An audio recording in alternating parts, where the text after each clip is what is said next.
My whole style is about regenerating something and making it almost like a piece of art. It's like living art. What I tend to do most of the time is like paint things, like even my shoe.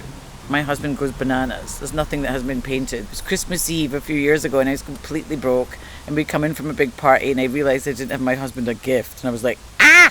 It was like 3 a.m. and I thought, I know, I'll paint one of his jackets. Just the maddest idea. And I went in his closet and I pulled out the first black jacket that I could see. Went in the kitchen and I had these 3 tubes of acrylic paint and I had one tiny paintbrush. So I was up till 5 a.m, like tipsy but focused. And then he was playing Radio City Music Hall the next night with Michael Stipe. They were doing the Bowie tribute, and I thought, wouldn't it be fabulous if he went on stage? And he went on stage wearing my jacket. People were coming up in the street for the jacket. Within maybe about a month, I'd done everything in his wardrobe. As I get older, I realise I'm absolutely my mother. I'm 50% my dad. He's big sense of humour, great painter. My mother would have been an actress, absolutely. So she did everything through me. You know, why don't you do this? Why don't you be a singer? The grown-ups would go to the pub and they come home on a Friday night. They come in, wake me up. Come on, get up and do a wee song, you know, and it was literally driving me insane. And then when I met my husband, Paul, he literally made me, he was like, it's just ridiculous we don't sing, you know. And at the time I was like, what am I going to sing? You're a classical pianist. And I'm like, what are we going to sing? And then out of the blue, when I was out here, I had a friend playing guitar beside me and I just started to sing and I started to write. And before you know it, I've got an album, and then I've got a Tuesday night at the Café Largo here. And that was my happiest time, I think, being involved in music, because after that you sign a deal and then the next minute, you know, you're a can of beans and you have to go to the gym, you have to be really skinny and you have to look bliss and, you know, and do videos. And that's the thing I'm most uncomfortable about, selling your ass, you know, in a video. Meanwhile, all the other guys in the other bands, one's like 400 pounds and one's like, you know, bald. They actually sent me a gym and I was like 130 pounds. I was like tiny. Big inspiration for me is the 20s and the 30s and the 40s, which is obviously this is like from that time. I just love it. Oh, look, who wore this in 1938? I'm not very happy in this era. I would have been much happier in the 20s, because this is me dressing down. I mean, hello, you know. This is the fabulous husband I was just talking about. This is Paul Cantelon. I was talking about earlier that I took all his clothes out of the wardrobes. And this was like his Burberry raincoat. Give us a little very slow twirl. Yes. Slow. Okay. No. Slow. No. Whenever I get to something, I don't know what I'm going to do. I don't have a plan. I don't do a drawing. I just look at it and I just do this. This is the one he was wearing at Radio City Music Hall. It's an old McQueen suit right when he sort of hit his stride. All the clothes have such an edge, and they're never fussy.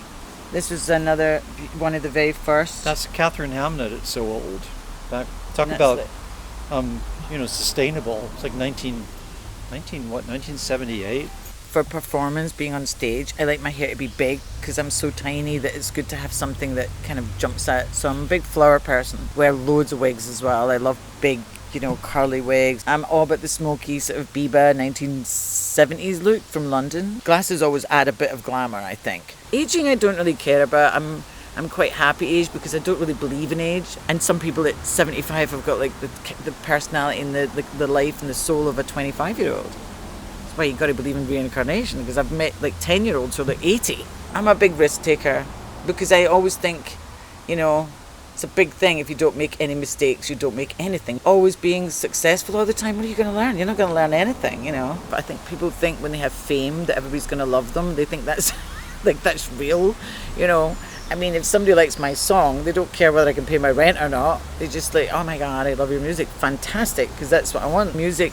can change my mood. I can sit out here if I'm in a bad mood and listen to like either Piaf, or I can listen to Stone Roses, or I can listen to, and it will take me somewhere else. Music to me is why we should believe in God, actually, because how do you explain music? And I went to a convent, so I spent a lot of time fighting the whole God thing.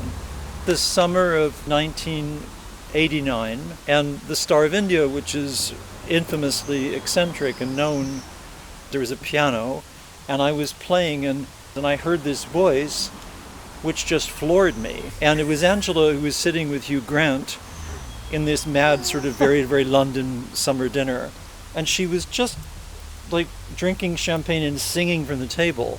But then she'd stood up and she was in a custard cream and like pale eau de Nil turquoise blue Galliano gown with a picture hat.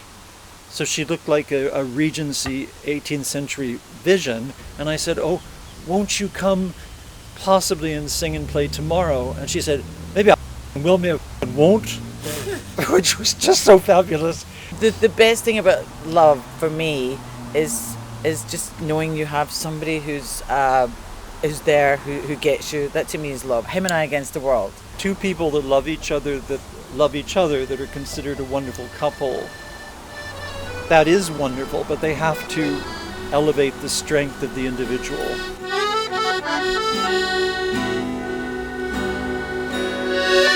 Looking out on the beach today, watching everybody, they could come my way. My way.